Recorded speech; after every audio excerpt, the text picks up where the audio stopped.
So, I'm making this video because the MCU is in a really interesting spot right now. He said it! He said it!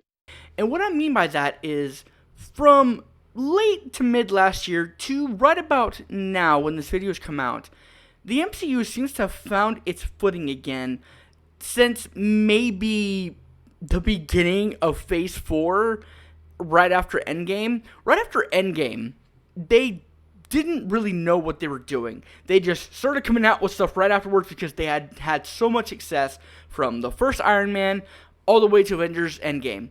And of course, the money machine had to keep moving, right? So they just kept pumping out stuff when they really should have taken a long break. But because they did that, it was so obvious that they didn't know what to do and where to go.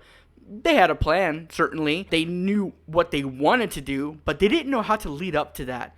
Oddly enough, the whole overarching story of the beginning of that part of the MCU and its main villain started in one of their TV shows. A TV show that you weren't even guaranteed to watch. So that was a bad choice. Now I say that, but the real start of Phase 4 was with WandaVision, which I loved a lot. So I had a lot of hope for that. But then as time went on, it was a roller coaster. There was just things that were pretty okay, and then things that were not so okay. And then right after WandaVision, at least storyline-wise, there was Agatha All Along, which I didn't bother with because it was around the time that I was souring on the MCU. I'll go back to it at some point, especially if I'm going to watch something else that they have coming up, Vision Quest. Home is just me.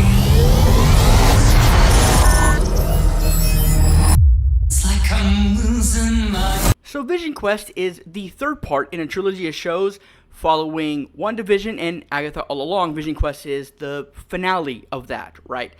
And with that being said, is more than likely a send-off for the Vision character altogether and Paul Bettany's place in the MCU. So, I mean, I saw the trailer, I watched it, and the trailer looks fine, but I don't think I care. So look, I loved WandaVision. I loved it a lot, actually.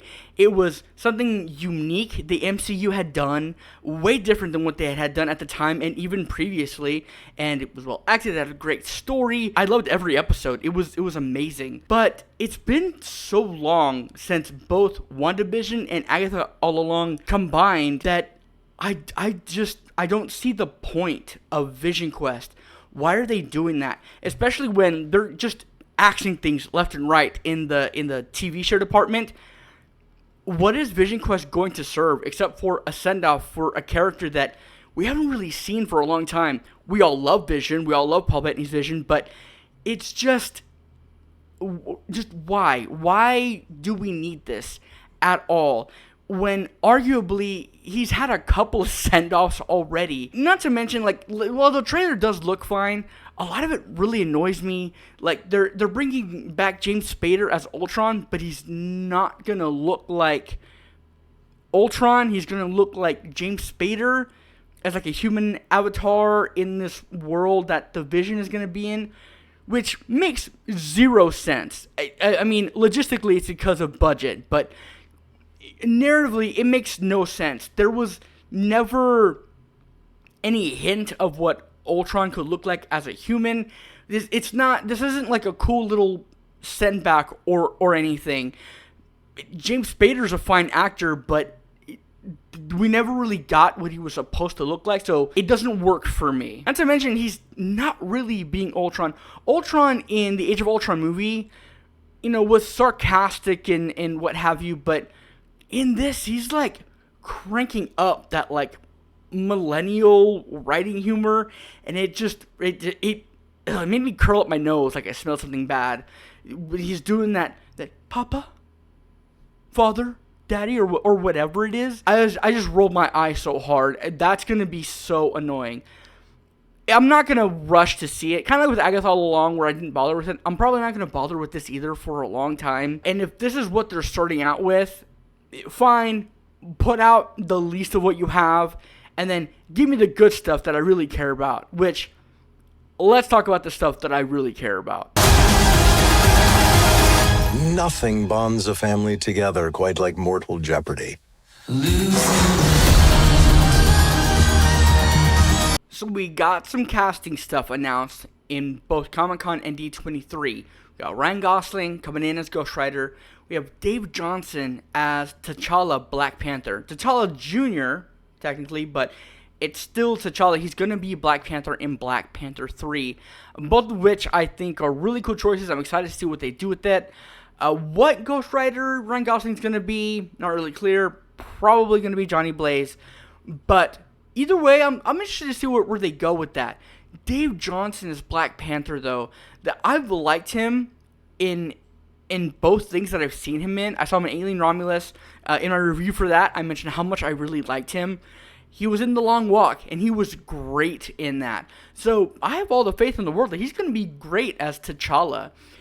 What I do find a little sad and a little quick is Shuri not getting more time as Black Panther, though I have a bit of a theory there. They have, at points, done Shuri and T'Challa both as the Black Panthers side by side. Granted, it was the original T'Challa, but this Black Panther will also be named T'Challa, so they could still make that work. The comics never did anything where T'Challa's son became the Black Panther. They never really did that, as far as I know. But since they went ahead and named this new character T'Challa, they could do it. They could do it, and it would still work. Make stories with both of them being the Black Panther. We have no idea what they're doing. And, I mean, Black Panther 3 will quite obviously be a passing of the torch movie in that regard. But I do think that it's a very good chance we're going to see both of them as the Black Panther, jumping around and kicking and, acrobatic stuff. And it's going to be super awesome. I'm sure Black Panther 3 is going to give us that. What they're going to do about the age is interesting because, last we saw him was in Wakanda Forever as a kid. Now he's a grown adult in Black Panther 3. I don't know. I guess we'll see what happens. We also have our casting for the new X-Men, which I have zero issue with at all. Got Indy Neverready as Rogue, which saw her in Obsession, which says a lot about her performance in that movie. She got one indie horror movie, and then suddenly it's, hey, you did so good in that. You're a superhero now. And so, hey, good for her. Great for her. I'm excited to see what she'll do with that. You got Sadie Sink as Jean Grey. You know her from Stranger Things. We just saw her in Spider-Man Brand New Day. What I find super interesting is what they'll do with that. I read somewhere that she'll answer for what she's done in Spider-Man Brand New Day. There will be, accountability there for that, narrative-wise. But she was pretty evil in that movie, so I don't know how they're going to make us root for her as an X-Men. That's just, oh my god. I just realized it. Please don't give us the Dark Phoenix again. Please don't do that. I don't need to see it a third time. It wasn't good the first two times. You don't, please, they're going to do it. Then we have Maya Boyd as Storm, or, Maya Boyd, I think her name is. She's going to be Storm. I don't know who this is. I'm not familiar with this name. I think she's a newcomer, but they have her. Okay. Hey, new name. Sure. Let's go for it. And Kit Connor as Cyclops. I don't really know much about this guy either. Apparently he's kind of prominent. He's been in a lot of stuff recently. I have no idea. And Christopher Abbott as Professor X. He was the dad in the new Wolfman. And I thought he was great in that. Say which one about that movie. I thought he was really great in that. Christopher Abbott's great, so that should be good. I can't mention this casting without mentioning the biggest part of the casting, which is Adam Driver as Mr. Sinister. I love it. I love it. But here's something I have to say about the X-Men in the MCU. I really think if they're smart, they will make the X-Men in general the next thing that they focus on as an overarching story in the MCU. Get away from the Avengers. Make them be just, the heroes in the background. Like, oh, the Avengers, they did this. Keep them, I guess not ancillary, but get the focus off of them. Like, I know we have the new Avengers right now, and we just got them. But give them maybe a movie or two, but transition to focusing on the X-Men. Make them the main group that we focus on. Give them the overarching story. The X-Men alone have lore that could be like an Infinity Saga stretched out thing. Like, you could do that with them. And I mean, with Mr. Sinister, their villains in general, Mr. Sinister could easily be like their Thanos. He's not as powerful as Thanos or anything, but he has been enough of a problem for the X-Men in the past, both in like cartoons and comics, that you could make him the next big threat for the X-Men as that first threat. They'll be dealing with him for a while if they make him powerful enough. And then you can go into like Magneto and, Apocalypse. You could do a lot with the X-Men. Focus on them. Make them the new thing. I think if you really want to do something different and mix it up, do that. Focus on this cast. Make them the stars of the MCU right now. And last, but certainly not least, we gotta talk about Doomsday. Victor was always the smartest guy in every room.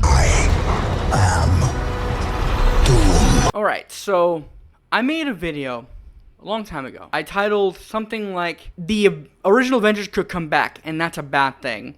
And in that video, I expressed my just disdain for the idea of bringing back the old Avengers.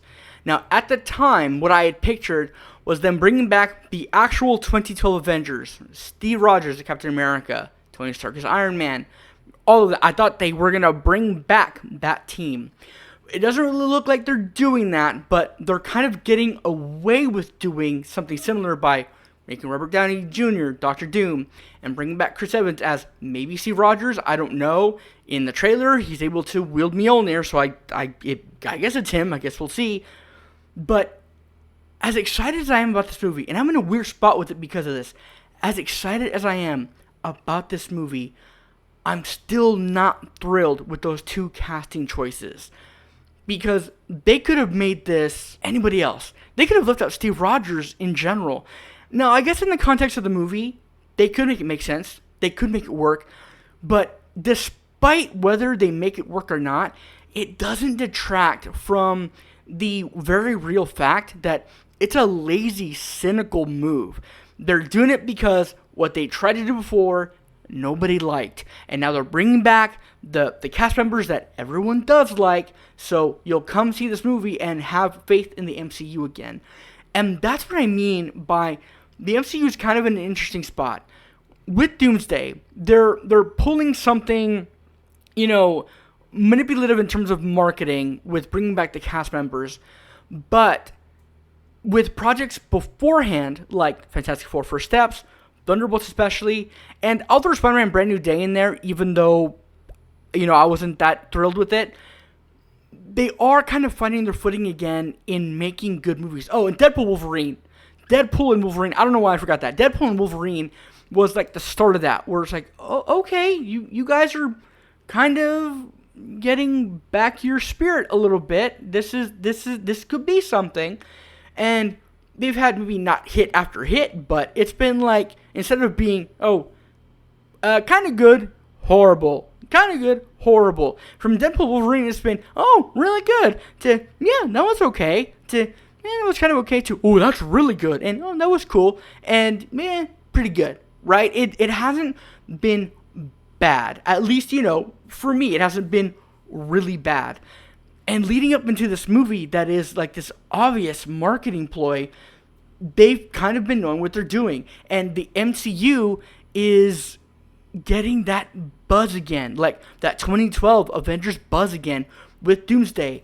Obviously, it's because of who they're bringing back. But the movies leading up to it have been solid. So I think they're earning it. They're earning their event. But the thing is, with their event, they got to really, really come out with something fantastic. It has to be really, really great. I just realized with all of these announcements, we still haven't heard anything about Doctor Strange. So there you have it. A glimpse into what the MCU has in store for us in the next coming couple of years, starting with Doomsday in December, which, despite my reservations, I'm really, really excited about. I want to see what they do with this. Right after that will be Secret Wars, which in the original Secret Wars, the Beyonder caused that, but with this being a sequel to Doomsday, the Avengers Secret Wars, I wonder if Dr. Doom will be the cause of it in the MCU. I don't know. I guess we'll see. What are your thoughts on what the MCU has in store for us? How are you feeling about the MCU right now? Do you feel the same way I do? Do you feel like they're kind of finding their footing again? They're going to go back to that MCU glory days? Or do you feel like Marvel ended after Endgame, and it doesn't matter if they get better, they need to stop. They just need to stop. Leave it alone. Let's talk everything comic books, superheroes, the MCU down in the comments, and I'll see you in the next one. Take care.